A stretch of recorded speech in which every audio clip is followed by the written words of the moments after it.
Hello, and welcome to Spindle TV exclusive on a Wednesday night of all. We haven't had Wednesday night class for a few weeks, but we've been having a couple Thursday classes. I hope you all are doing well. Joining me tonight, I have JR and Ronnie on screen, and any other gold members in the group. You're always welcome to join me live on screen if you would like. The link is always provided in the community chat area on the Spindle TV YouTube channel in the community area where the little message board is. I always put the link out for the gold members to join me live if you'd like.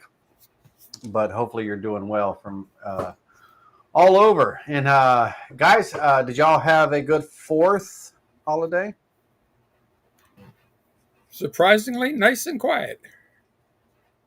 Yeah. I got to watch man, the neighbors they went all out this year. From my shop, I was working all night doing some turnings and stuff.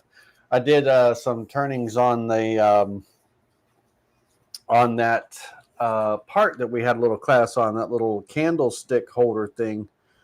And let me see if I this was it's a little boring, but just a couple of those little things we had a class on, but I ended up having to make those, so ended up didn't go with MDF, JR. I went with wood, but primed and painted them. They wanted them black, so.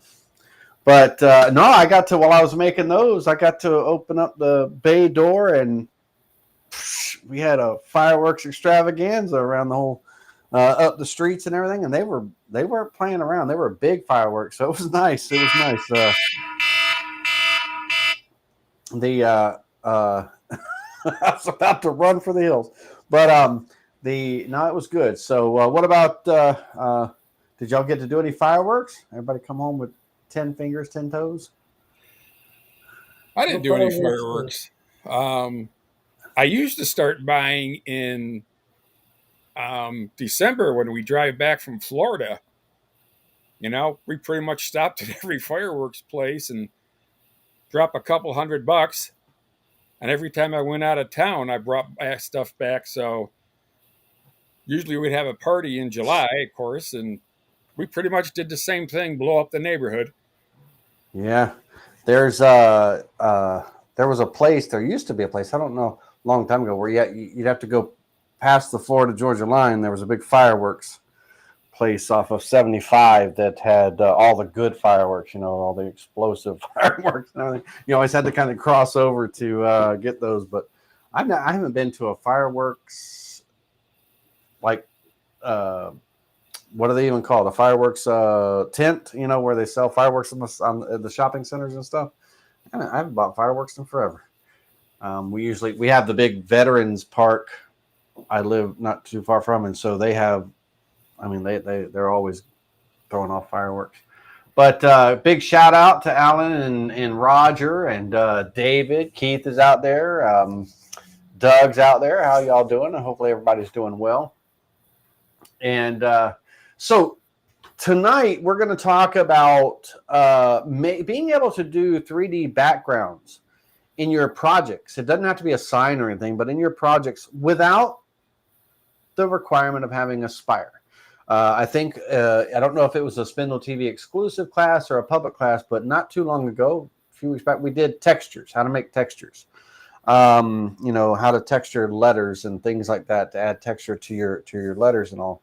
And we alluded, we've had discussions on, making backgrounds where I imported pictures of leaves or river rock or what have you, and and they were converted to models as soon as they were brought in. and they were turned into a background and stuff. And so tonight I'd like to, kind of demonstrate how we can, achieve a 3D, a three-dimensional background with text and everything, and without having Aspire. I'll show how to do it in Aspire and all that, of course. But the main goal is for those that have desktop and pro, how this can be achieved relatively easily. It's not very difficult at all, and we're using existing 3D models, the clip art that comes with the Vectric software, or heck, you can go online and get additional clip art from Design and Make or Etsy or what have you. So we can get those backgrounds from our textures, or again, like I said, the free stuff that comes with Vectric, and then from there. We're using the clipping, combination of clipping, but we're also using a combination of the raised effect, the V carve with the boundary around it, so we get those raised letters and things like that. So a combination of all these things, we are going to definitely do that. And what do we have here? Let's see. Did you provide a file for the match fit hardware? Would like to add wood grain texture for a 3x7 sign using ACU. There you go. So yeah, I mean, this can work in your HDU type effect as well too, sign. But match fit hardware. So to explain, I went out to that class and was looking in the comments, and I got all the links that you provided for the hardware itself. And right. I've got on hand now the dovetail bit, the straight bit, also all of the components to be able to slide into the pocketed grooves. The grooves, but right? I was looking on there because I could have swore that there was a file that corresponded to the layout you had, but I couldn't find it. Or maybe it's just an exercise for us to go out and create that ourselves. No, I don't have. I'm working on a file for our larger machine, our 2440. But I do have. I was basically going to create a off a 4x8 sheet for my CNC. I was just going to go ahead and why do a 4x4? I'll just go tell it to go ahead and run the program for a 4x8. That way I could offer myself more options. But yeah, Ronnie, real quick. Let me bear with me just a second. Didn't mean to derail you, but no. This is good. No, this is fine.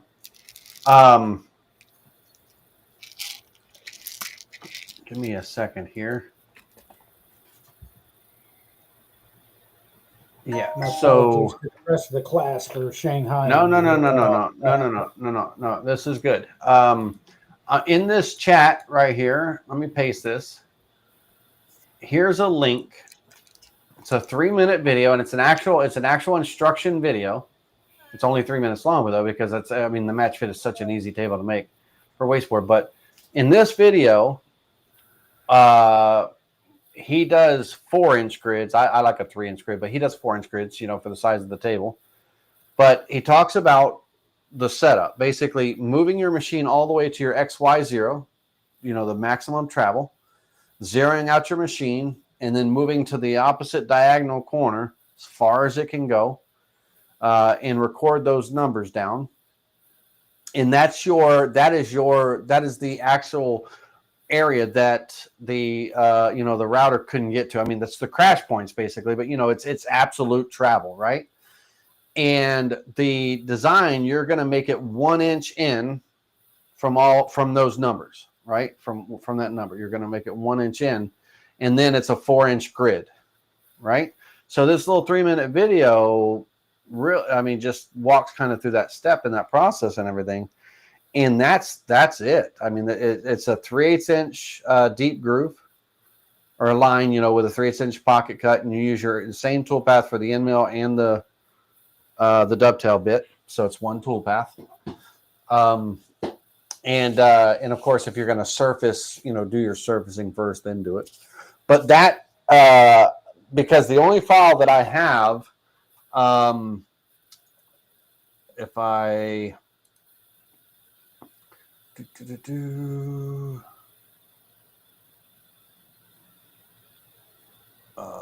limit switch,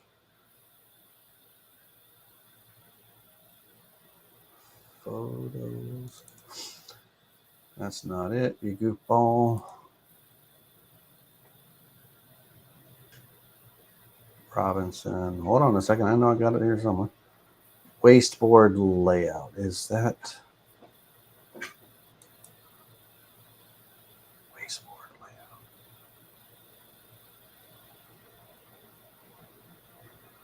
I got so many darn wasteboards. And that's good, Laney. I mean, I can watch that layout. video. But this might be it. No, well, this is kind of the start of what I'm working on for the 2440 wasteboard. But all I have is for our little mini carver, the wasteboard layout and everything. But it's based off that same principle. Now, the hole pattern, just so you know, the 4-hole pattern, it's centered in every square that's on the grid. And I use those 3/8 inch OD 1/2 inch little bushings. I think you might get the link that should be in that video. But those, so they're 3/8 inch diameter holes, 1/4 inch deep, and they are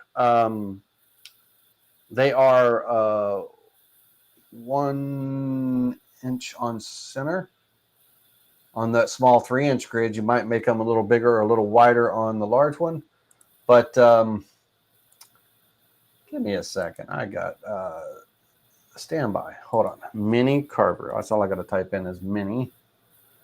And then come down.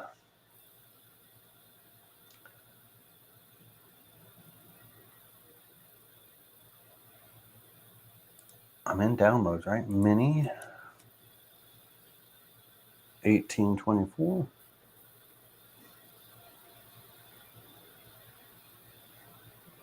Ha!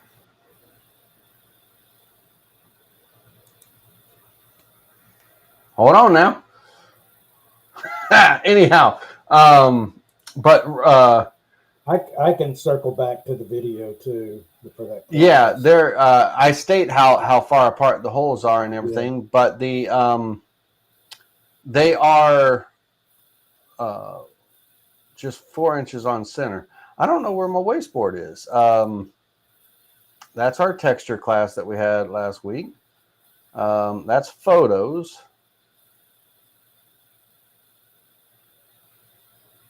Did I? That's my. I'd already cut out one a while back for T-track, and then I was like, watch that video or that class with you on the match fit, and I'm like, I'd rather scrap having to buy all the T-track stuff. I really like that. Yeah. Option better. I like the match fit. The T-track didn't work out for me. It was too thin a material on the 3/4 inch MDF. And Ronnie, I don't know where my little file is, so you'll have to forgive me on that. But I like the match fit system. It's very straightforward and everything, and all. So, but that video, I mean, that's literally a how-to. The only thing that's not there is you decide where you want to place your holes. And at my XY0 on my wasteboard, basically where I wanted my 0 to be, I did my 3-inch holes that would be, kind of the little fence, if you will, that little corner fence. And then inside each one of the squares between the grid lines, they were spaced for that little 3-inch by 3-inch square. I mean, they were 1 inch on center. And it was just a grid of 4 in every single one of them right in the field. So, yeah, Greg, I I can share the 1824. I'm about to post it out on the Facebook group, the Digital Wood Carver Owners group on Facebook. And then I'm working on the 2440. I'm hoping to get those files out by the end of this week. I keep saying that, but it was supposed to be this past weekend. It was out, but it didn't get put out. All right, let's talk about this 3D models in these, without having Vectric Aspire. So if we come over here and I'm going to delete this from scratch, and I'm going to delete all the toolpaths. Delete all. And for this job setup, very simple. I'm just kind of making an example here. We have a 16-inch by 7¼ inch by 1 inch thick board. Now, this could be anything, any size, whatever the case may be. Now, I am actually utilizing the clip art that comes with the Vectric software. It's the textures, the ones that are non-tileable. They have tileable ones that Aspire has for the making tiled backboards. But then they have the texture folder, which is just the texture folder, the non-tileable, which has things like a brick background, cracked earth, dirt, grain, bark, leaves, and all that stuff. And there's a folder of them. Now, if for whatever reason, if you have an older version of Vectric or something, and you do not have the textures folder, which is just it's just textures, it's not the tileable area textures. Because that's not a pro and desktop feature, but textures, you should have that folder. And if you don't, that group is available on Design and Make and stuff like that as well too. So I'm just using those files. And so the first thing I'm going to do is lay out my design, and then I'll come back to that background. But let's say, for instance, that number one, I want a rectangle that covers my board perimeter. I'll use that for trimming or something possibly, or something like that, but I'll put it in there. If I don't need it, I'll delete it. But I also want to come in and put in a border. And on the border, I'm going to make sure that I'm centered for my anchor point. So since my XY0 is at the bottom left corner, my center point is going to be the x-axis divided by 2 to get that center point for x, and then the y-axis divided by 2 to get that center point for y. And then here, I'm going to take my x-axis and I'm going to subtract 1.5 inches from the x, 3/4 on each side. And I'm going to do the same thing for y. I'm going to subtract 1.5 inches for that. And then that will give me my border with that 3/4 inch offset all the way in. I could even do, if I want to come back and throw in decorative corners or something, whatever floats your boat in that aspect as far as that's concerned. Now, for the text, whatever it is, we always want to write out the text, and then we want to, let's go large here for a minute. Let's go big so everybody can see. Bring this over. And then I'll put us down here in the bottom, guys. And then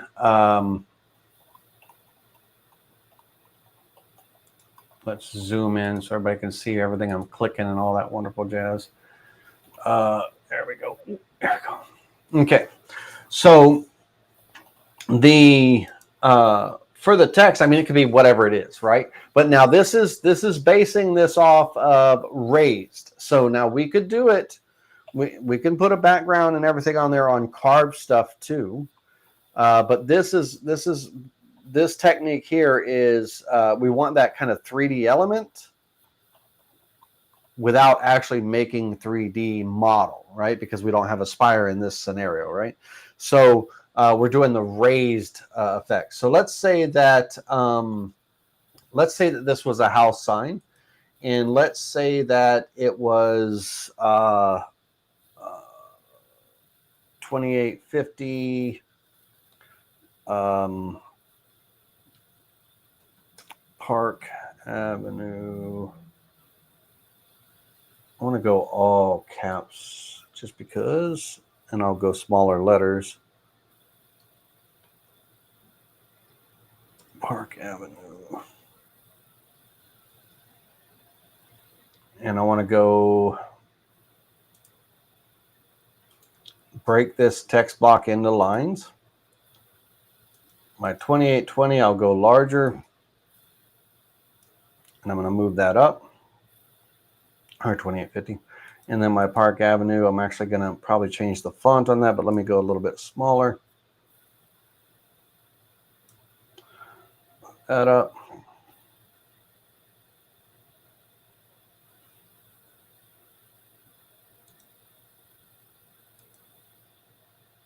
Give yourself some room if you have, because we're going to be doing offsets of about 1/8 of an inch offset all the way around.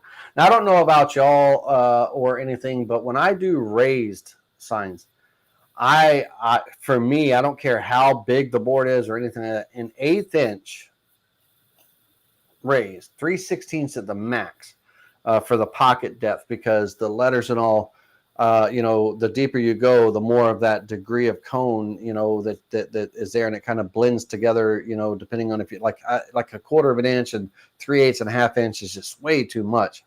It really looks crisp and clean and sharp, but for me at 1/8 of an inch, that's my go-to. 3/16 at the max if I need some depth for whatever reason. And we're going to get depth from the 3D carving, depending on what it is that's going to be beyond that 1/8, but 1/8 is kind of my go-to magic number. And with an 1/8 inch depth of cut, I'm using a 60-degree V-bit in this example, and a 60-degree V-bit at an 1/8 inch depth of cut has an offset from the top of the letters to the bottom of the angle. It has an offset of 0.0722, and so a little over 1/16 of an inch. And so I like a little bit of breathing room. So my offset allowance, my trimming boundary is always 1/8 of an inch offset. So the whole point of this is I want to give myself some room, because I'm going to be offsetting these two items here and here outward by 1/8 of an inch. I'm going to be offsetting them outward, so we don't want them blending, too much together. I want to be able to have some, bark and stuff to come up in the middle and things like that. So let's undo that for right now and everything. So we want to kind of, have that offset. And when it carves and everything, when we offset, we don't necessarily need to create sharp corners on the offset. We can leave them round, because it's going to kind of be rounded at the bottom of the conical shape anyway. So let's say that this, just as an example, this is my sign right here. These are my vectors. Okay, whatever they are, whatever they could be. And if you had other stuff, if you had little 3D flowers you wanted to throw in, or this or that, you would make those vectors using, bring in that 3D model and then use the create boundary and all that and make those vectors. But this is just a straight up, let's say this house sign. Now this could be a jewelry box lid. This could be a gun box lid. This could be anything. This whole thing. And it could say whatever. It could be whatever. I'm just using a house sign as an example. Okay.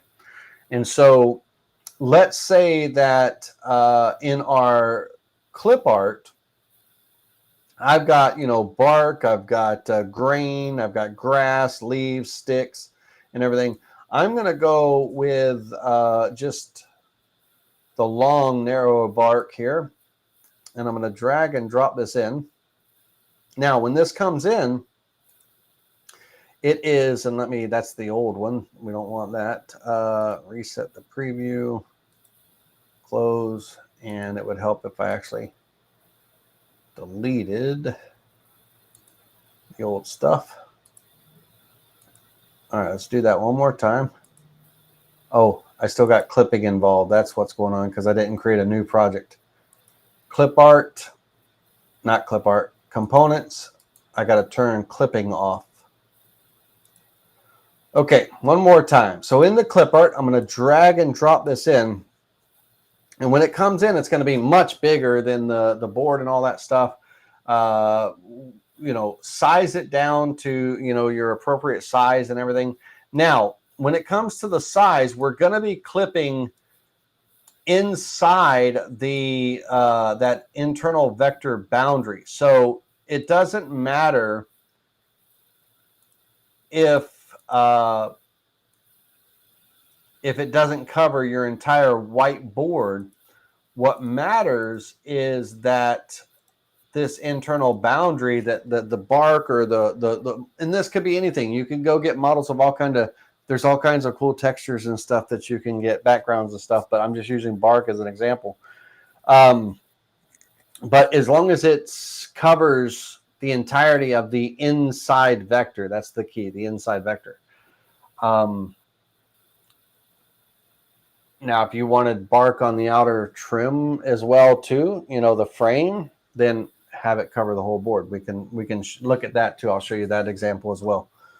All right, so now that I have this, the main thing is when this bark is stretched out, and this is kind of a pitty kind of bark type texture, really rough type texture and everything. But the thickness, the bigger this thing is, the thicker that Z height's going to be on the model. We don't want it very thick. So it's always important to go into the component, and it's important to look at your thickness. And I think 1/16 of an inch to 1/8 of an inch of thickness is a good background texture. Too much more thicker than that is a little distracting.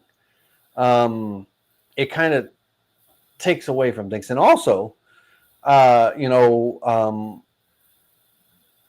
it gets a little rougher around the edges and stuff as the thicker you get. So in this instance, I'm going to bring this down to 1/16 of an inch.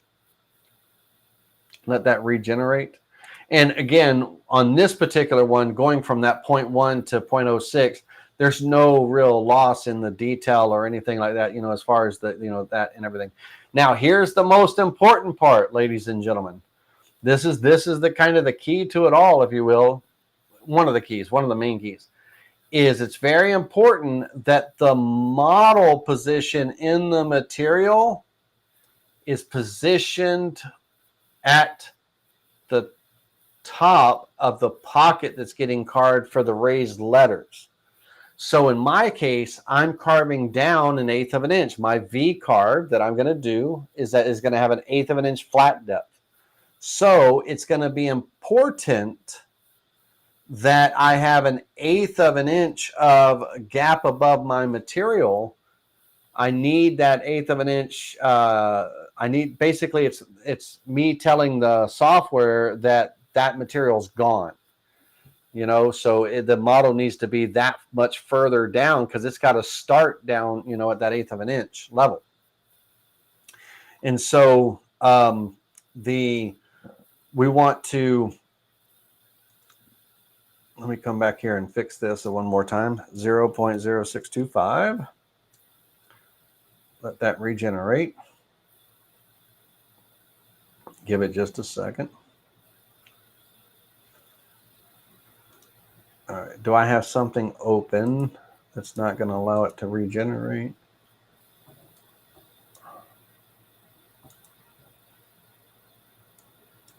Zero. Oh, it's because I'm typing in too many decimals, 0.0625. I was like, what in the heck? Why is it not generate? I was typing in too many decimals. All right. So once again, got to go back over. And we need to make sure that that model position and material is correct. So 1/8 of an inch, 0.125. That material is too many decimal points. That material is gone, right? So it's not there. So our model needs to be sitting down below that number. Whatever your number is, whatever your pocket depth is, the model needs to be sitting down there. Okay, that's the key. Or that's one of the keys. All right, so now the next thing is if we try to carve this right now, it's going to carve right through the letters and the numbers and the text and whatever, the border and all, because, right now the model's taking up the whole board, and we need to get rid of parts of the model. This is where clipping comes in. Now, you never want to clip right to your original vector. You always want to offset away from your vector. Now, to determine the offset value, we've seen this a bunch of times in text on text tutorials and things. Let's pretend that I'm using a 60-degree V-bit. So I'm going to draw a 60-degree V-bit here. And let's pretend that this line here is my material. So this is kind of a drawing of my V-bit sitting on top of my board. Now, if I move that line up, make a relative move up the distance of what my cut's going to be, let's say 1/8 of an inch, this representation now represents my bit and cutting 1/8 of an inch into the surface. And then if I were to measure horizontally from the tip of the V-bit to the intersection where the bit meets the top of the board, the edge of the bit meets the top of the board, that is my offset. Okay, that's my horizontal offset. And that's exactly the top of your letters, your vectors, your actual vectors that are getting carved. When that 60-degree V-bit is carving that 1/8 of an inch down, because of the angle of the 60-degree V-bit, that is the offset. That's how far the bottom, in that bottom of the pocket, the bottom of your letters are going to be out from the top vector by that 0.0722. So that's the angle. That's that conical shape, if you will. So that's how we determine. And again, I'll give you another case example. 90-degree V-bit, if I'm going 1/8 inch down, it's 1/8 inch offset. If I'm going 1/4 inch down, it's 1/4 inch offset. So for a 90-degree, my offset distance is actually my cut depth is actually the offset distance because of the 90-degree. For 60, 22, 15, whatever other angles, it's a little different. All right, so 0.0722 is kind of my magic number. So I want to make sure I at least offset by that amount, but I like a little bit of cushion, a little bit more cushion. So I like an 1/8 inch offset. That's kind of my magic number for these type of signs. So the border, the numbers, and the Park Avenue are all going to get offset. And since I have the border selected, I'm going to be offsetting inward by that 1/8 of an inch, so it offsets inward. But because I have those inner vectors selected, it's going to make them offset outward. It's going to reverse that. So if I didn't have the border selected, then I would be offsetting outward from my numbers and my text, But since I have this border selected, I just do an inward offset, and it reverses it for the text. So inward 1/8 of an inch. I'm not going to make sharp corners. No need to. I'm not going to delete the original, of course, and I'm going to offset that. Okay. And create that offset. Now, while this is still pink and selected, I'm actually going to single click on it once, which puts it in transform mode, and I'm going to automatically hit G for group. That way I'm not screwing around and having to select all these vectors individually and all. So as soon as it offsets, it's still highlighted. It selects those new vectors as long as you have select new checked. Click on one of the pink lines. Don't click out in the field because it'll deselect everything, but click on one of the pink lines. That'll put you in transform mode. Hit G for group. It'll group it together. So now I don't have to do anything but just select that. Now, at this point, I can look at my offsets and see if there's anything that I want to get rid of that I don't need. And the one thing I do want to get rid of is this little scrap piece of wood here, or a little vector and all. My bit's not going to be able to get in there and all that stuff anyway. So what I'm going to do is I'm going to hit U for ungroup. I'm going to come in and hold the shift key down and deselect that. And then I'm going to hit G for group to group that back. And then that way I can come in here and delete that. And my group is still a group. All right, here's the important part. So we've got our model positioned properly, 1/8 inch down.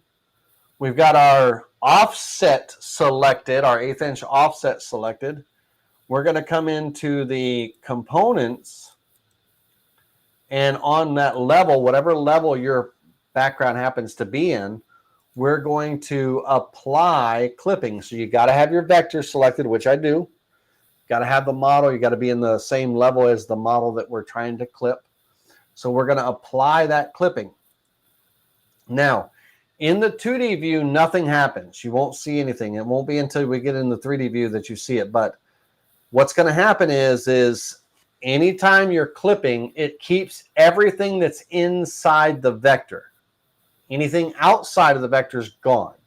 So it's important to know that when I have an outside border selected like this, it's going to keep everything on the inside, but when I get to the letters here, it's going to reverse that and keep everything on the outside. So it's going to get rid of all the model that's inside these vectors and all. So if we look at the 3D view, I should have a 1/8 inch or 16th inch thick kind of textured background that has that wood missing, or that part missing. So I've clipped it away. Okay. All right. So now, once that's done, now we create our toolpaths. So first toolpath will be the V-carve toolpath, starting at 0, cutting an 1/8 inch deep. Again, I like an 1/8 inch. It looks really sharp, but whatever depth you want. It can be whatever appeals to you. Sometimes if your material is like an 1.5 inch thick, let's say HDU or something, an 1/8 inch cut depth doesn't look good. Maybe 3/16, but if you're doing a 2-sided sign, 3/16 on both sides, but I'm not a big fan of real deep cuts, but it just depends on the bit you're using and all that stuff as well too, for cleanliness. If I'm going to go real deep, I'm going to go real narrow with the bit 22, that kind of thing. All right. So anyhow, I'm going to use a 1/4 inch end mill, or I'm sorry, 60-degree V-bit. Got that. And I'm going to use a 1/4 and an 1/8 inch end mill.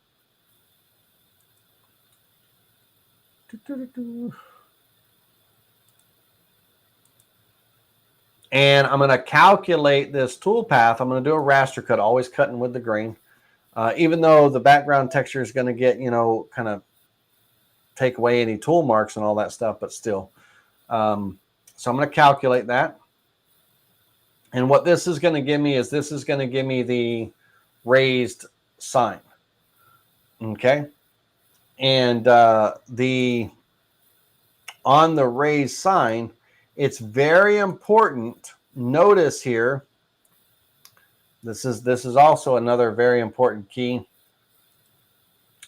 Preview the visible toolpath. I have the wrong vector selected. So it's very important that for the toolpath, I'm using my actual border, not the group offset, and my actual text and my actual letters, right? Not the offsets that we use to trim or clip and all that. Make sure we calculate the toolpath on the actual design, not the offsets. Okay. All right. So we have our, our offsets and everything here, and that all looks good. Now we're going to be telling it to do the 3D carving, and on the 3D carving, we're going to go back and select our offset vectors again. You really don't need a 3D rough cut on this. In this instance, it's all 3D finish. There's no rough cut really required, so it's just a straight 3D finish.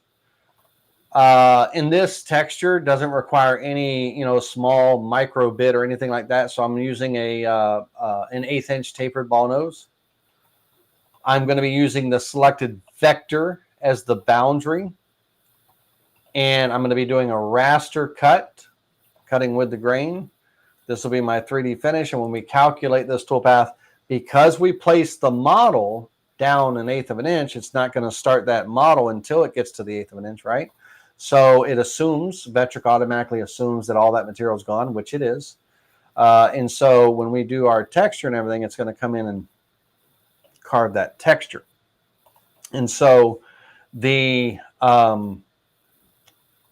like the 1/8 inch offset allowance, so my bit's not really coming up and running into my text or my border or anything like that.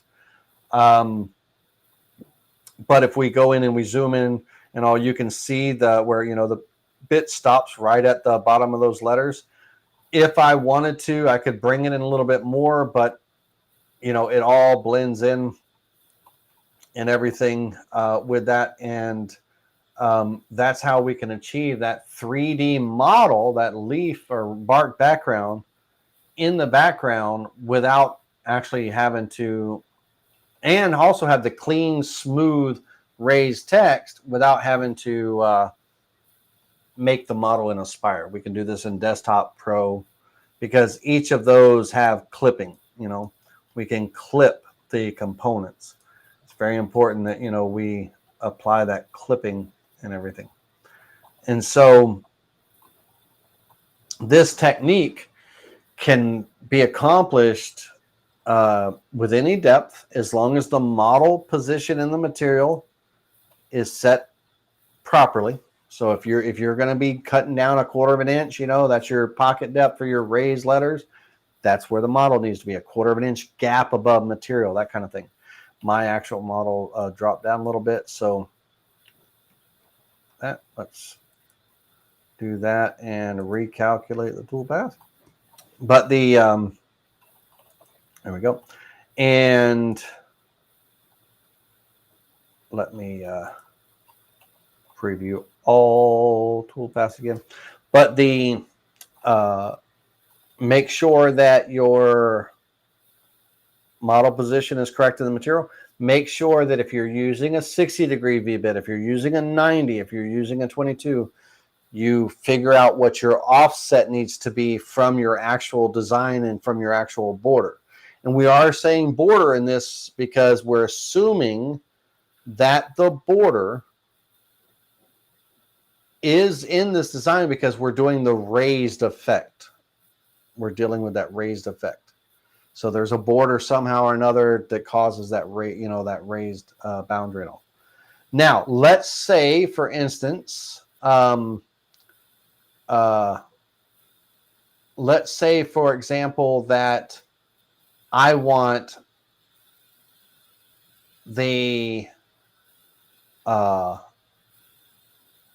texture also, the bark texture. I'd like to have the bark texture on the top of the frame as well, up here, I'd like to have my frame to have a little bit of that texture too, as well. It's going to be done, it's kind of a twofold situation in that case. So we go back to our component here, and on our clipping,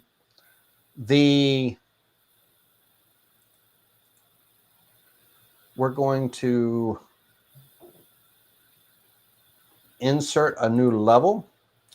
We're going to hold down our shift key and bring that bark, not shift, our control key, bring a copy of that bark up into that level. You could also right click and duplicate and then drag it up, either one. We're going to be working with one level at a time at this point. On the design, the main part of the design, let me turn off real quick. Let me turn off these models and hide them for a second. I have, where'd my border go? We got to have our border. There. No square corners. All right, so I got my border there.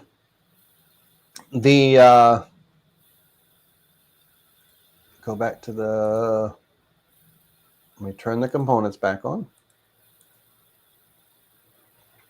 Now, in this instance, I'm going to take my border, inside border, and my outside border, and that's what those two vectors are going to be my clipping vectors for this model. So in level 2, when I apply clipping to level 2, it's going to, let me close this preview so you can see, it's going to keep that area there. Okay. So just that area. So level 1 is the inside, level 2 is the outside, right? It could be either one. It doesn't matter what level it's in. But they're not going to be in the same level. Very important. 2 separate levels. Now, it's also very important that our model position in the material changes for each toolpath. We're going to have 2 3D finish toolpaths, and one of them the model position of the material is going to be at the top of the material, and the other is going to be an 1/8 inch down. Unfortunately, we can't do them both at the same time, and also we're going to be creating 2 separate tool paths, one with that model position at the top, one with it an 1/8 inch down. And then if you have to, for whatever reason, recalculate the tool paths, it's super important that you don't forget that you got to make that adjustment for each of those 3D finished tool paths. So on this one, I'm turning off level 1. I've only got level 2 on here. My model position of my material is going to be at the top here. I can actually give the model a little bit of thickness if I want a little bit more bark detail and stuff instead of it being so thin. I can go in here because it did, it does have the properties of the model that I copied it from. But I could go into the properties and give this a little bit more texture if I wanted to. I don't have to, but I could, if I wanted to. I could give it just a little bit more texture to it. Make sure that it is up. Okay, there. And then we're going to click OK. It's going to ask if you want to recalculate the toolpaths. No, you do not. No. You're going to, and you can create separate groups and all that stuff, whatever you want to do, but there's no need for that. But I'm going to take the 3D finish, same bit, same selected vectors as the boundary.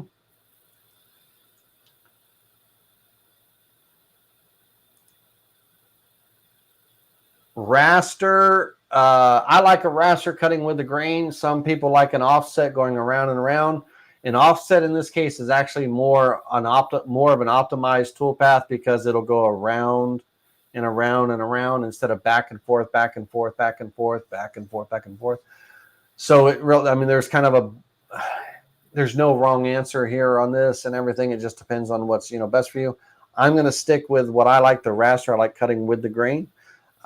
So this is going to be my outer frame, outer border frame, whatever you want to call it.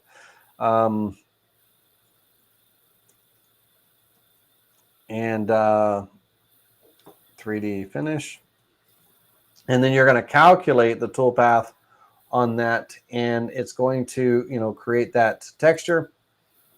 We can come in and now, mind you, there's another step that we got to do.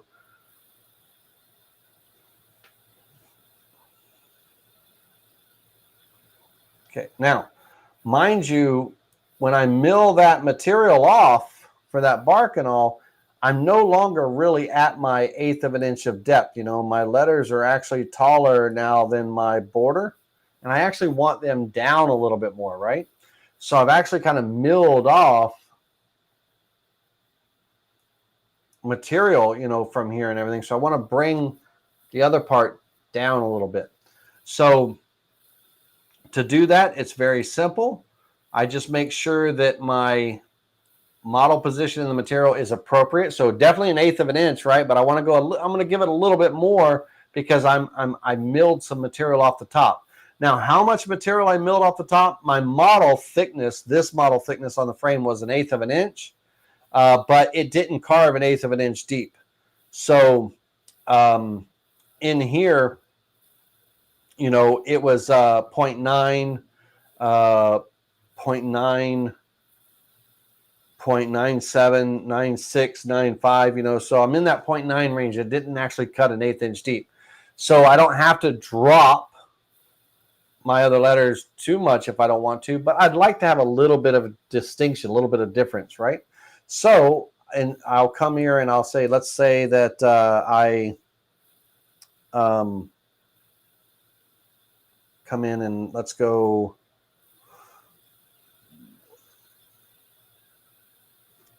What am I at? 1, 2, 1, 4, 1, 6, 1, 5, 0.15, 625.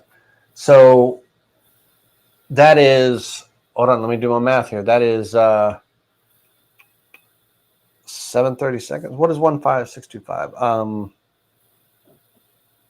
Give me a minute. Why'd I get stupid there? 1/8 of an inch is 4/16. 5/16 is point. No, I'm sorry. 1/8 of an inch is 2/16.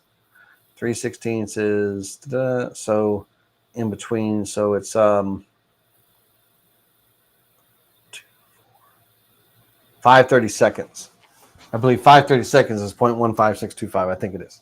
So let me do the math. Let me see here. 5/32 equals 5/32. So all I'm doing is dropping down just another 30 or so. You can give it whatever you want. You can go another 3/16. It doesn't matter. But it's very important that this number right here, whatever that is, that's going to be, say no, but that's going to be the number of this. Okay, so just make a match, whatever it is. And let's go ahead and let's reset everything back to a blank board. Let's preview the visible toolpath.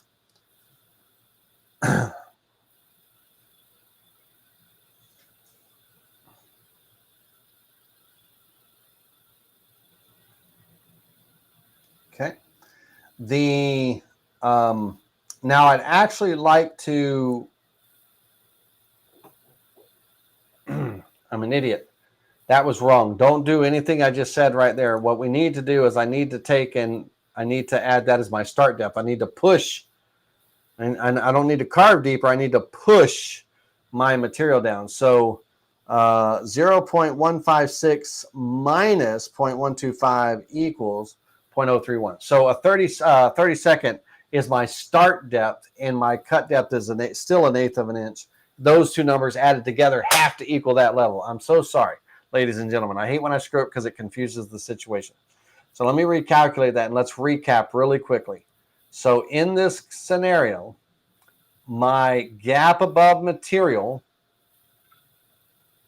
equates, in this case when I'm doing the border, it equates to the V-carve depth, but I want 1/8 of an inch raised letters, but I need to push them down that additional 30 seconds. So those two numbers added together equal that 0.156, blah, blah, blah. Right? So don't let that confuse. So let's calculate that toolpath. My apologies, because I want to, that material is going to be gone. All right, so here's what we got. We have a new toolpath being introduced.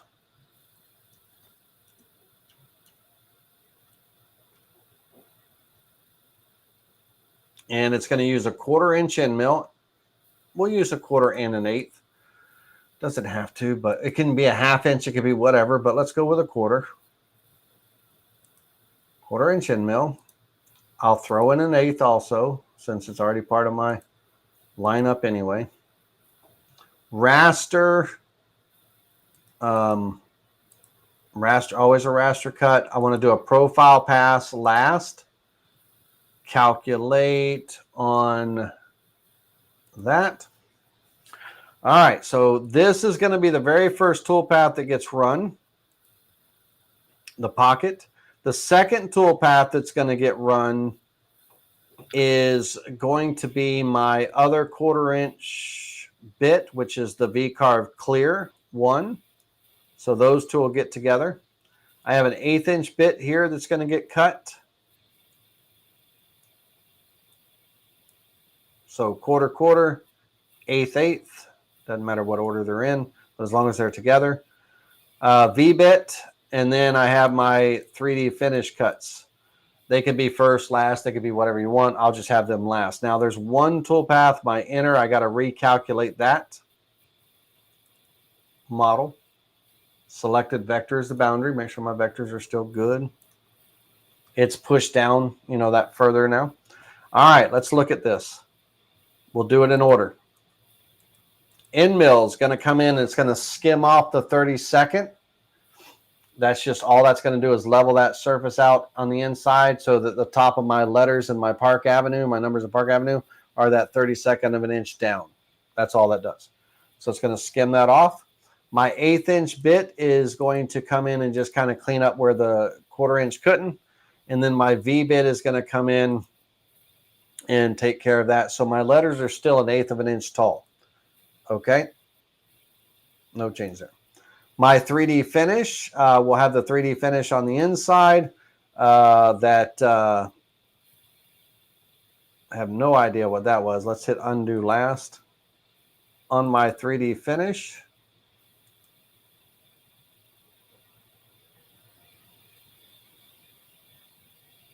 Oh, I recalculated the toolpath, but the model was not turned on. Very important that the model has to be turned on when the toolpath is calculated. So make sure that our number is right here. 5625, very important. Make sure that we say no to that. Make sure the model that we're actually working with is turned on, the other one's off. And then we can calculate that toolpath. I had the model turned off, therefore it did not calculate any toolpath at all. Okay, so that's going to come in and do that background texture. Did I lose y'all, or are y'all still good? Give me a thumbs up if you're still good and following along. The only reason we're shifting this down just by the 32nd, I mean, it's not much, is because we're now carving that 32nd off, you know, or whatever, a variety of 32nd off on that outer border frame. You know, we're taking that off on that upper border, and I'd still like it to, you know, step down when this border is cut out. And because of the bark and everything, there's a lot of, you know, highs and lows, but I would still like, when it's carved, if I'm going to do, sometimes that looks ugly, sometimes it's too much, you know, kind of thing, or whatever the case may be, but I still want, you know, some differentiation, a little step down if I'm going to be carving that border. Okay, so I've just carved this bark surface, not rock surface, at 2 different levels with the smooth text, no texture in the text at all, smooth text in the middle, you know, using a combination of clipping, positioning the 2 models in the material at the appropriate heights, depending on which toolpath is getting cut, and then doing the raised letter effect, you know, with a border and our text and whatever, and also a combination of. So technically, we have 2 different, completely different looking signs. We have this one with the border around the edge, milled. And then, of course, we have this one.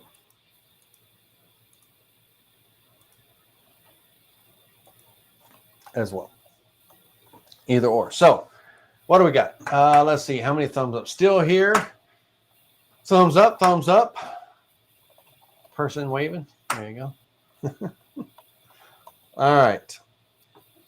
So now this background, let's take a journey online, and we're going to go to design and make.com. We'll go to the store. We'll type in textures and or texture, however you want to put it.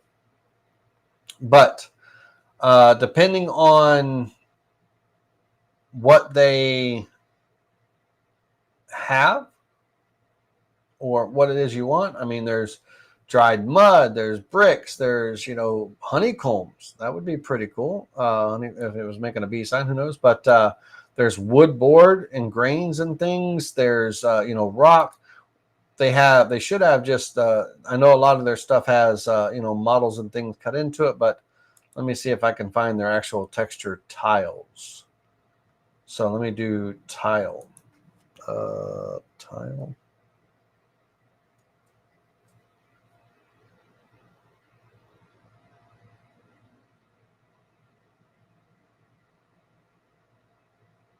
Tile. What's the right word? Is it maybe you got to be specific. Let's go rock.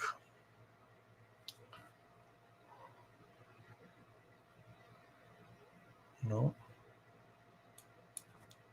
Leaves.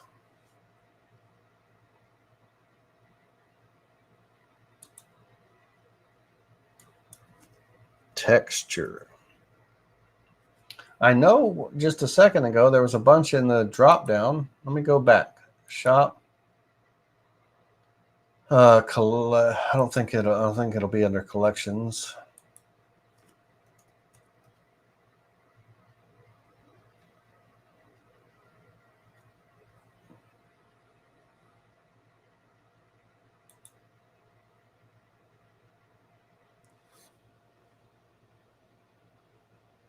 Bear with me.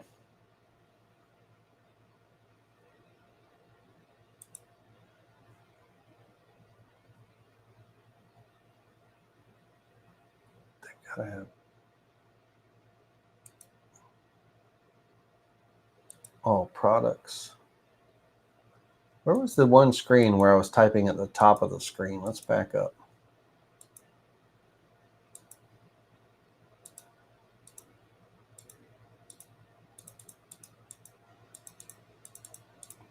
Oop. Right here. So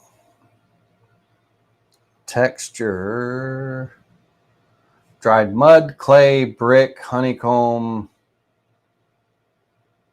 Who has VCard Pro? Ronnie, or do you have VCard Pro? If you do, or do you have Aspire?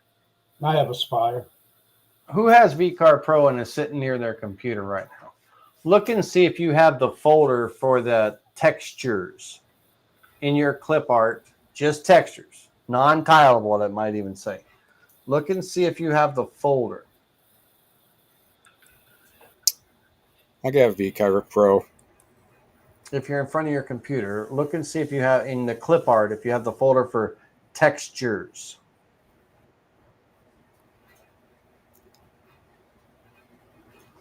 Let me see here. 3D texture files.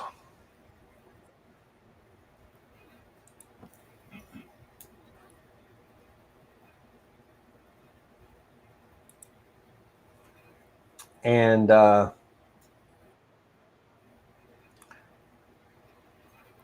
is that Etsy? Let me see if this is Etsy. I do not have a texture folder. Okay. All right. Are you in 11, 12, 10, 9, 8, 7, 6, 5? What version? I'm on 12.014. So it's not in the new one. I don't think that is just an Aspire file all by itself.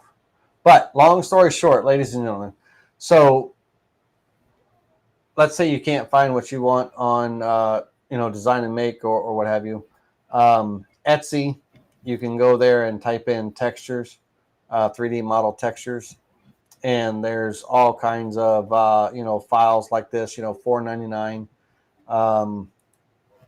You can get the entire bundle, 15 pieces, 15 textures, that kind of thing, different backgrounds and all that wonderful jazz. But and there's other 3D Cult is a good place. Let me see what else Etsy is hiding. That's eBay. Let's go to Etsy, ETSY. All right, 3D model texture. Text.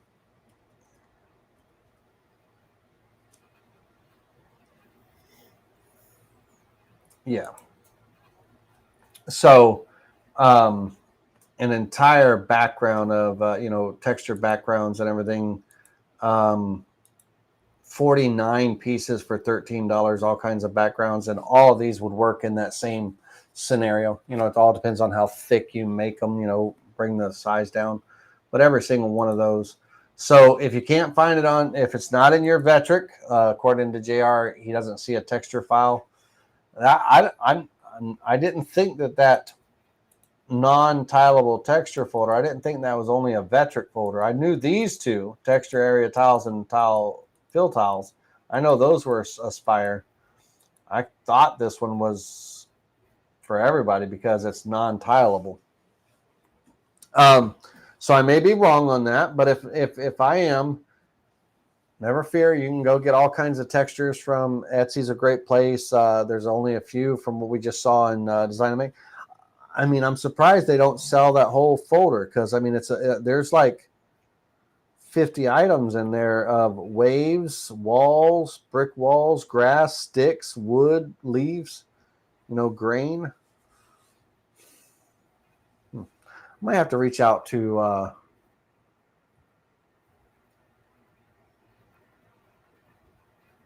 Daniel, Todd.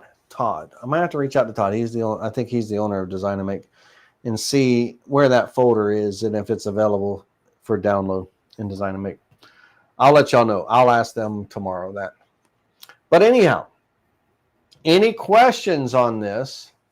Okay, so Kurt says, I got the folder, but it's empty. Now, is the folder empty because you haven't downloaded it from your account yet, Kurt? So if you have the folder and it's empty, it could mean that it's still up in your Vectric VNCO account, you know, and, you know, download your file section, your software section. One of those downloads hadn't been downloaded yet. If that's the case, you know, then you would download it and it would be there. But, and JR, you might want to look in your, you know, VNCO account sometime too and see if it's not a folder like when you updated, because you didn't start with 12, did you, JR? You upgraded to 12 at some point, right? You always had Vectric for some time. Yeah. So you might. I started off with 9. Yeah, so it might be up in your account and just never been downloaded. So check that too, because I really want to say that this folder is. I really want to say this folder is an available folder for all the Vectrics. I mean, it just inside, deep inside, it makes me feel like that folder is available somewhere. I don't know. I could be wrong. But nevertheless, there are all kinds of cool background textures that one could obtain. And, you know, $8.50 for this one. You know, those that we saw on eBay a minute ago, but it's also on Etsy. I'd get it from Etsy before I would eBay. But the panels can even work as textures as well, too, and things like that. It all depends on how thick you make it and its placement and your letters that are above it, because clipping is going to take away whatever needs to be clipped away for your letters to stand proud or to blend and all that stuff and everything.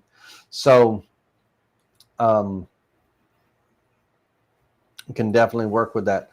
And all the extra steps of, you know, the 2 model positions and material, the extra pocket toolpath, that extra 3D finish toolpath, that was all because we were carving that texture on the border also. Okay, so that extra level with the bark, you know, on the border, all that is because we were carving that on the border also in that second example. So this second example here. Okay, so that was that. Yeah. Any questions?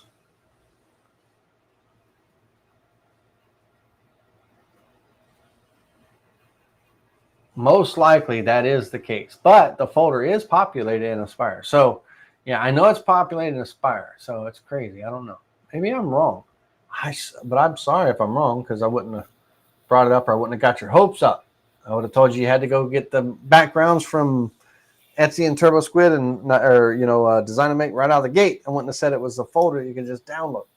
But any of your decorative textures and all too. So in your clip art, your decorative folder,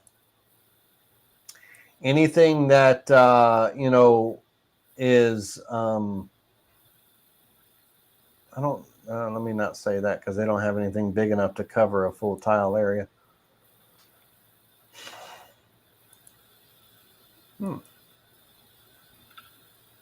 Damned if I'm wrong, I'm wrong. But never fear, you can get all kinds of cool backgrounds and stuff. Now, Ronnie, tell me a little bit about, you said you were wanting to carve background textures in your HTU. Yeah, so Tell me what what the you got going customer on there. wants, they want it to look like on the background, like kind of simulating 1x6, 1x8. Yep. So each board has its own, unique grain pattern to it. Sure. And I was about, now that you brought up Etsy, I was kind of looking while you were talking on Etsy. Is it? It sounds like it's more efficient just to go out and buy one of those files and import it in to simulate a bunch of boards, or would you just go and? I mean, how would you simulate without going to buy one of those files? Is there a way to do that easier with what's already in clip art today with some Sure. existing Yeah. wood grain So and just come around? the in your situation, you have a spire, and it would definitely be the texturable texture non-tile folder, and it would be, you would be going down to the grain, and there is hold on a second, 112, they're not in alphabetical order, but 10, 11, 12, there's over 12 different grain patterns. And so you could literally draw out your panel of boards, right? And you could literally throw a different grain pattern in each one of those boards. You can mirror a grain pattern. Well, not mirror, because then it would be flowing the wrong direction. But you could, I mean, you have 12 different patterns that you could literally mix and match, right? And you could place them in different positions and things like that. Or and hopefully I'm right about this. Give me a second. Wood, board, panel, grain, background. Probably going horizontal, most likely, right? Yes, horizontal. Left to right. Yep. So let's say that just as an example. Now, Dreamtime, they have Dreamtime here has their logo in the middle of it, right? But let's say, for as an example, save image as, save. In Aspire, you have the ability to import or create a component, a model from a picture. So you can click on that icon and you can, okay, make sure it's the right type of picture. Let's go back. Hold on a second. Save image as, what was it? Oh, I'm an idiot. Right click and open image in a new tab. Stand by. Hang tight. 2 seconds.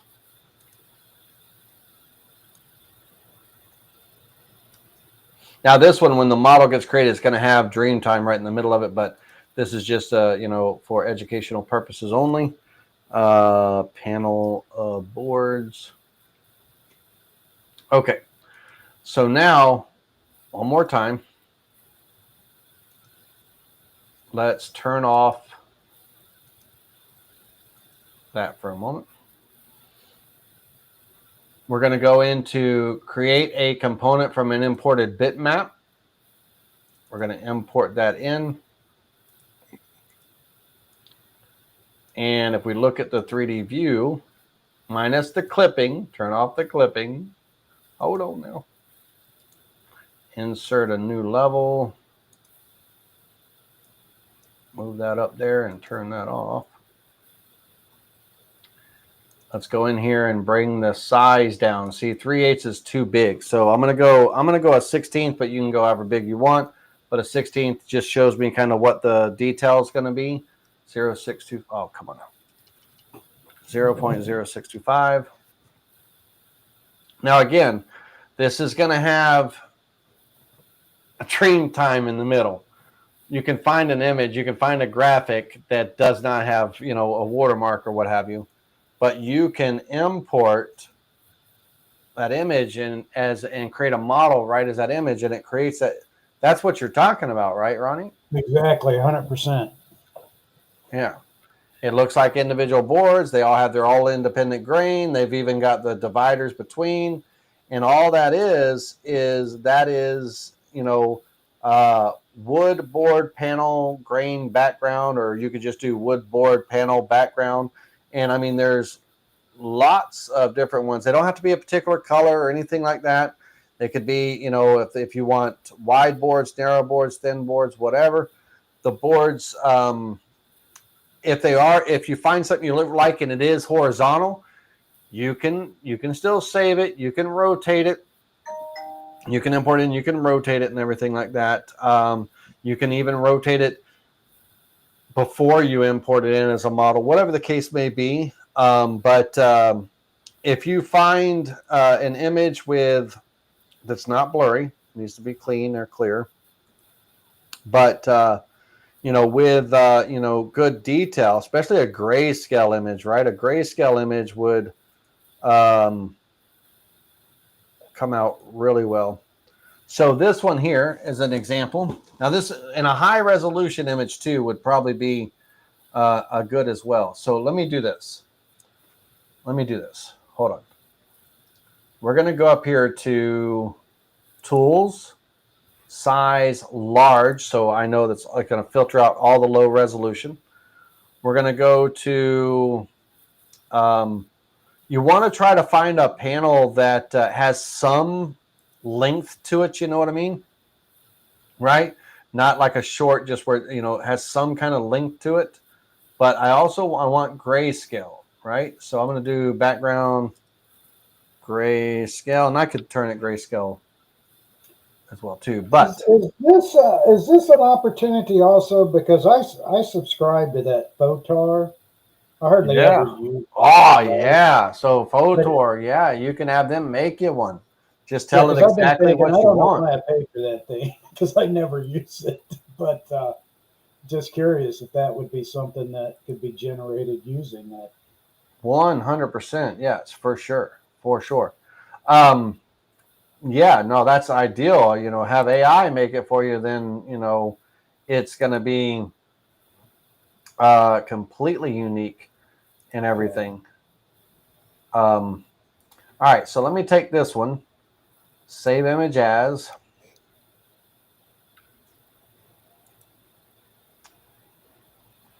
and then get out of that. I'm going to delete that one. I'm going to go back to make sure level 3 is there. Create a component from an imported or selected bitmap. Going to grab that PNG one. That one's going to give me really good texture, but it's going to be too thick. So we're going to go to our component properties, bring that down. I always start with a 1/16 of an inch, and then I can always build up from there. But a 1/16 of an inch will give me, you know, kind of a clean background, you know, depending on how much texture I need. And I also, if I need to, I can also add smoothing to it, right? So keep the transparency, but you can bring the smoothing up if you need to kind of make the grain a little bit subtle, like almost kind of like sand somewhat, not too much, keep the texture a little bit. But now you have an entire panel here. So let's take this panel that we just created. Now this is, again, now guys, this is using Aspire, right? So we actually converted back to using Aspire, but it's a good example. So let's take this and let's get it centered over the board. And I'm going to size it.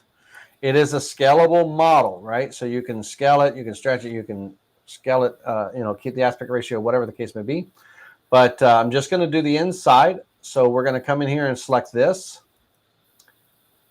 Select the model. Make sure that level that it's on is selected. Right click and apply the clipping. So we should end up with this.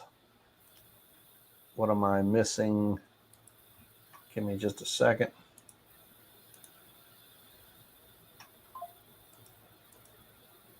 The model's there, but for some reason there's a little glitch in the software. If part of your model's in 12 and 12.5.4, and I'm at 502, so they might have fixed it in 504, but there's a little bit of a glitch when you work with a model. Sometimes it takes it off. All right, so this will be my background. We're gonna just go back to the normal 1/8 of an inch, 0.125.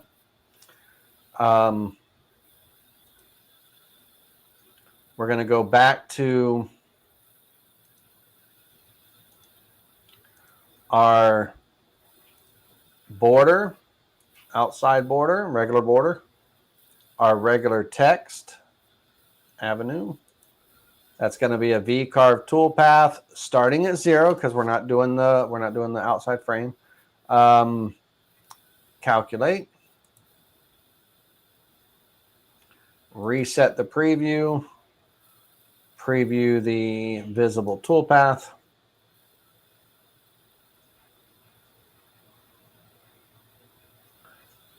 All right, so that's that. And now the model, we select our grouped vector. 3D finish is all we need. Selected vector is the boundary. Calculate. Preview the visible toolpath. Yeah, that's pretty sweet. Nope. And so that'll give you that individual board simulation. It looks like a paneled, background with the individual grain. It's cohesive, all that stuff. Now, ladies and gentlemen that don't have Aspire, this is one of the advantages of Aspire. We're actually able to go online, find an image of a panel board, or in the case of, a Photor, we could have AI generate the image, right? Either or. And that image can be imported and brought and turned into a model, right? Without Aspire, we wouldn't have been able to do that, wouldn't be able to do that. So we would have to find that 3D model or a service that creates the 3D model of that background, right? So Etsy, is a great place, for that. And you can always reach out to me. I do modeling, I can always create a file for you if you ever need. But there you go, Ronnie. So that's kind of your individual boards in the background with the raised letter kind of thing. Would you, Laney, on this, would you just keep the boards on the background and not the outside border too? Your experience? I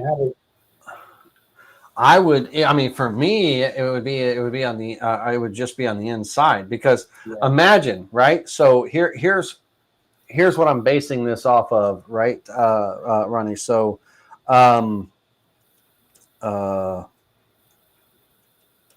just as an example. So when we're looking at, typically HDU signs, right?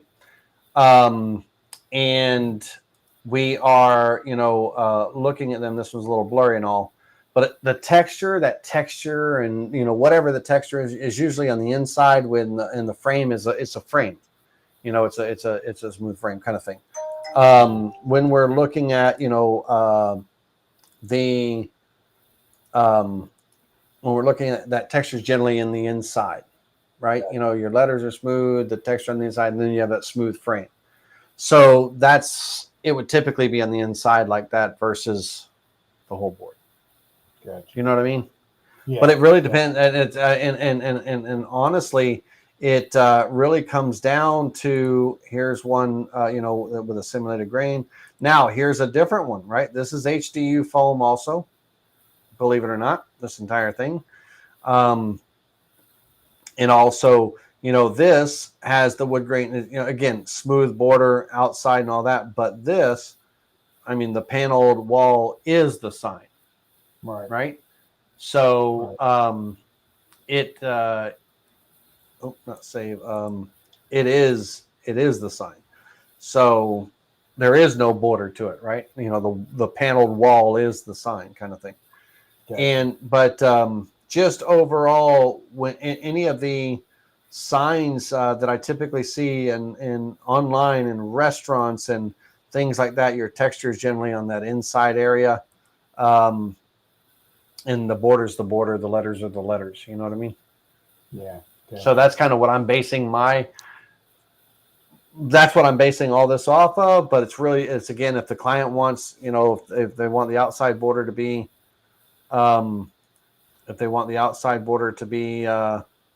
textured as well, that's different, right?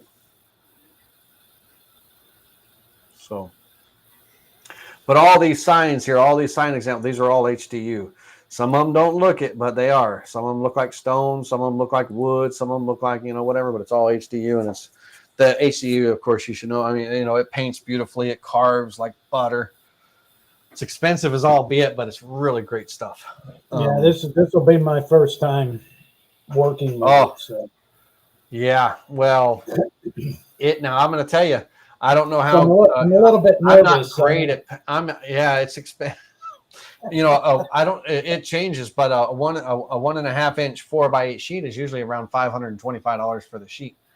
Yeah, it's from my supplier here. It's closer to $800.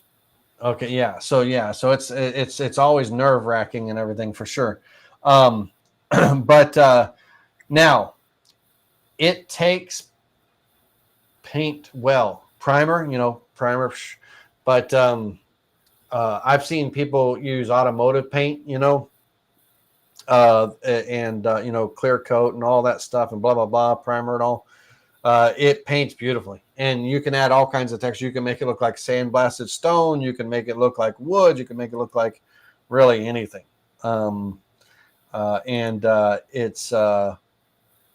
It's the colors. I mean, it does very. I mean, it's just a great product. So hopefully it turns out well for you, and it's a good experience for you and everything, because it's a treat to work with. It's nerve-wracking for sure, 100%. But it's an absolute treat to carve for sure. Can you mix it in with your normal dust collection? Oh yeah, for sure. Yeah, it's a very dense foam, and it holds its shape so well. It carves like butter. Your tools will just love going through this stuff. Yeah, I've been doing a lot of research on it. I think I saw where it's the brand that I'm getting, Duracore, I think it's called. Yeah. But yeah, I've been looking at the process of painting, priming, the proper paints to use, primer to use, how to attach it to the brick wall, because it's going to be attached to a brick wall. And now that one, that's not going to have all those colors. It's I think they've got 2 colors on it. Sure. Okay. Yeah. Good. But the as far as mounting and everything, I mean,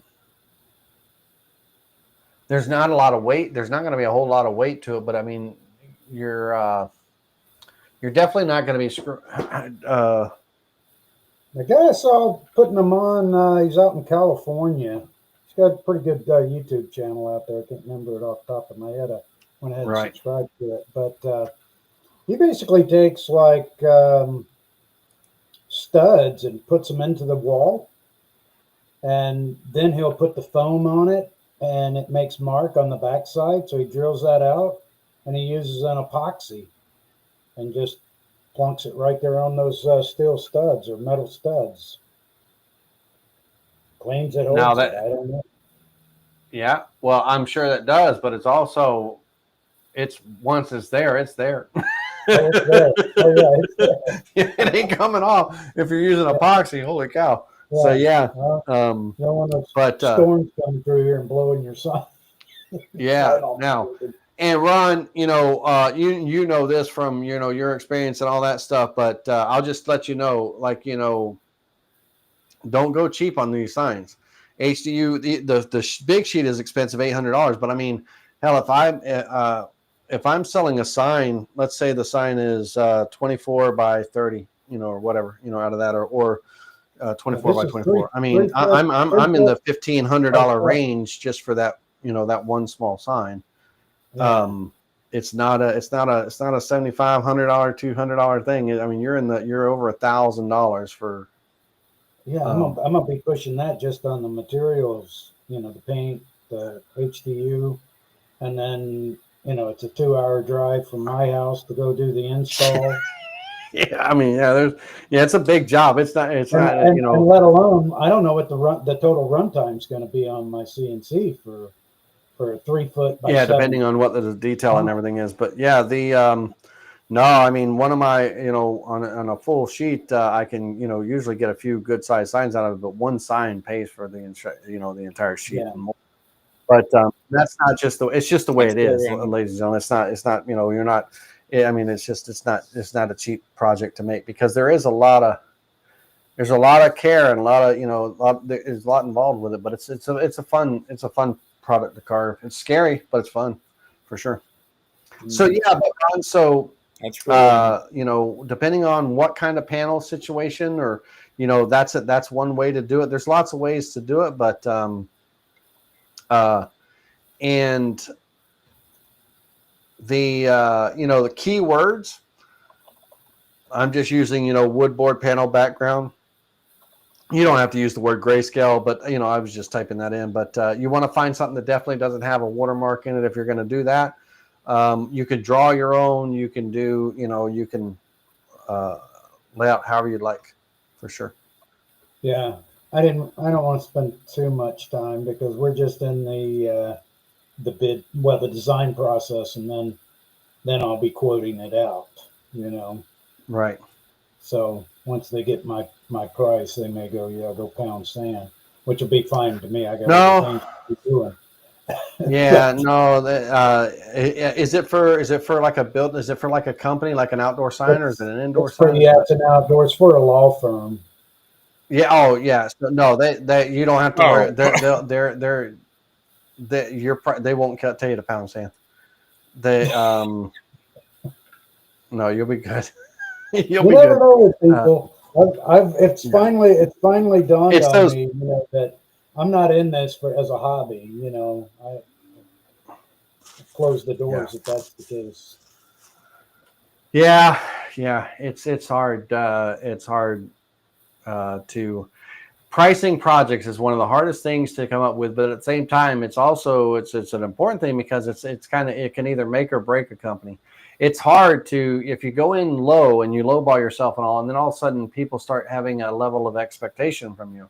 So, I get this, man, I can get this at a really, really good discounted price and everything. And it's like, that doesn't put food on the table. It doesn't put a roof over your head. It doesn't pay the bills and everything. No. And if they can't go to Walmart and buy this, they can't go to, they can go to other competitors, but they're, it's going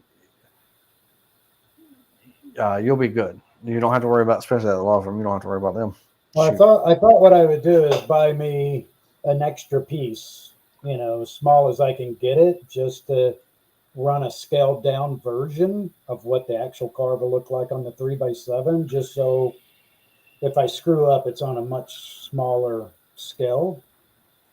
That I've got, because sometimes I see everything. I don't know if this happens to others, but like I'll see like what the preview image is in the preview toolpath mode. But Right. sometimes when it comes off the machine, there are some things that just don't translate on the preview to the actual board itself. Really? Yeah, I mean, some of the detail, like in this wood grain texture right here, Right. it may not be 100% just like that, or like where the bit came in between the R and the K. Yeah. That's Can't yeah, I was stand it. noticing that too. Yeah, those things drive me crazy, and then I'm, you know, having Yeah. to sand that out, which is not a big deal, but Well, especially it actually comes in well, but no, true. you wouldn't sand it out. You'd actually rough it up and give it that grain, that texture, just like between the A and the K. So sanding wouldn't be what you want to do.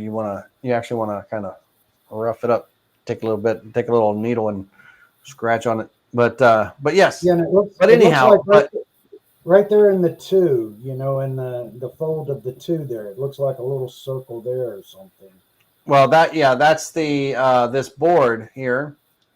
Um, that is the groove of this board right here. Yeah, it And looks like it kind of also, goes up a little bit. yeah, so that's that groove there, and then also, where the texture stops around the two there. You know, What about just adjusting the kerning? you can adjust that. You can also, if I didn't want that to fall right there above the two, then I mean this image is scalable. I can slide the model up or down and reapply the clipping on that entire model. I can lay that line anywhere that I want to. It doesn't have to be right there. Like if it was too distracting for me that it was going right through the letters here, then I could bring it down to where maybe it was coming through this base, right? Or something, or whatever the case may be. The model is going to be, it's scalable. You can scale it up as big as small as you want, and it'll maintain its resolution. But now, generally, working in a high resolution, right? And I'm just at very high. I'm not even at the highest resolution. But if you're working in a high resolution and you're previewing in a high resolution, it's generally about a 98% representation of what you should be seeing at this table. If it's too much different, then that's I concerning. don't know. I'm a little OCD on things. I understand. Yeah, no, I know. I got you. I'm with you. We're our own worst critics. Yeah, right. Somebody was Hey, about. Was that you, JR? Were you about to say something, or you, Ronnie? it was Somebody. me. Well, Okay. I think it was me. I'm sorry, JR. Yep. But before I lose my thought, because this is HDU, can I push my feeds and speeds on this? 100%. Yeah, for sure. It'll cut Okay. like butter. Okay. Holy shit! Yeah, you can go full depth plunge. You can go as fast as you want. It cuts. And It you still cuts see like the butter. same quality of the Sure. cut and everything. Okay. Sure. Yeah. Okay. Cool. Yeah. All right. I'm sorry, Yeah. Barry. Go ahead. Now, what about using the pink stuff for your test Well, project? the thing about the pink foam and all, like your wall insulation type stuff and everything, it's not as dense, so it's not going to give you a true representation of the what you're going to expect off of the HDU is dense. I mean, it's dense, and it cars much crisper and cleaner than the wall foam and stuff like that. That's more of it's dense, but it's a little bit more spongy, a little bit more porous and all, and so you won't get the full expectation and everything. All right. Anything you can use to seal it up? Maybe like a shellac or something, just to. I think shellac would melt the foam. Maybe, I don't know. You're talking about like for a test carve? Is that what you're? Yeah, just for a test carve, because I mean, what, we're talking 50, 60 bucks of pink stuff as opposed to an 800. Sure. Um, At least make sure your tool paths are all the way you want Yeah. them. Yeah, I Well- just posted in chat. This is the brand that I'm ordering. Yep, Duna- Corofoam, Duna- number 15 or 15 pounds. Sorry. Yep, that's Yeah. that's what you want. And yours is 2-inch thick too. So yeah, and that's why it's 1.5 inch is about $525. So 2-inch, yeah, you're in the $800 range for sure. But no, that's the Corofoam. That's it. That's it.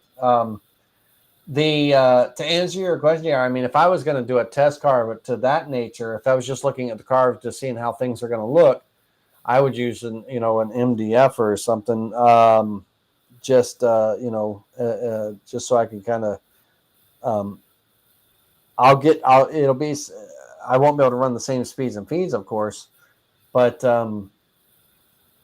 it'll have, because of the crispness and everything, I'll have a very similar result with that, more so than I would the pink foam. But I mean, the pink foam, I've used the pink foam as a backboard, like a wasteboard and stuff on, cutting puzzle pieces and things like that.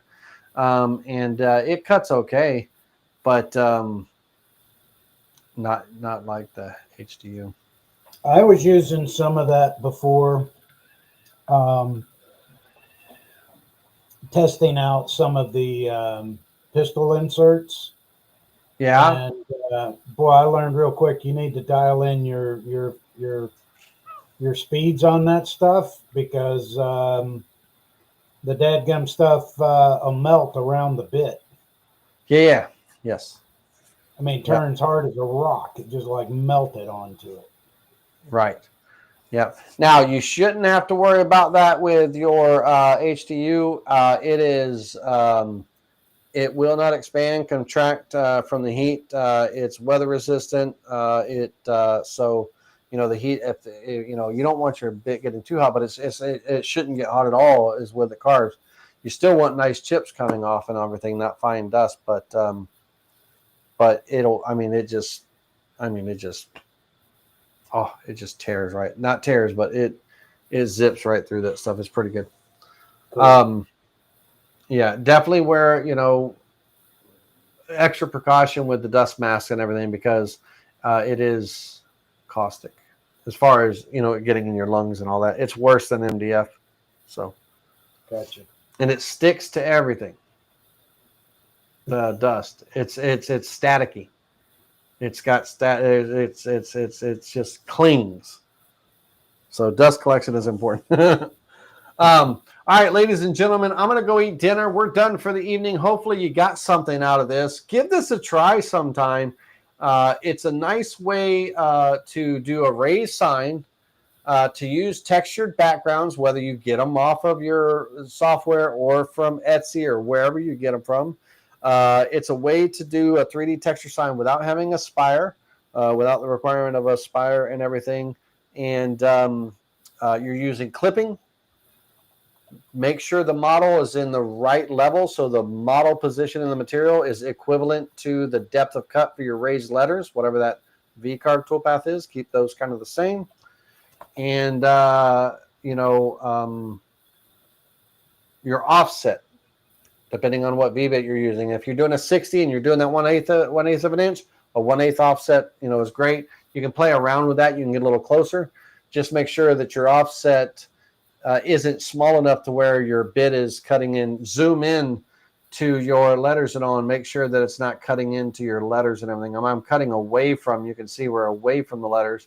I could probably go a little bit closer. As long as I do not go less than 0.0722, I should be good. That kind of thing. Right? But give it a try.